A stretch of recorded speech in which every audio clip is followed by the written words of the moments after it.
పత్రిక రాజహంసలతో పంపి ఆహ్వానించాంగా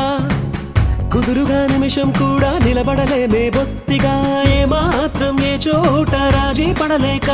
చుట్టాలందరికీ ఆనందంతో కళ్ళు చెమర్చేలా గిట్టని వాళ్ళైనా ఆశ్చర్యంతో కన్నులు వచ్చేలా కలల్లోనైనా కన్నామా కథలైనా విన్నామా ఈ వైభోగం అపురూపం అనుకుంటానమ్మా అందాల కుందనపు బొమ్మవని జత చేరుకున్న చంద్రుని వందేల బంధమై అల్లుకుని చెయ్యందుకోవటే ఓలమై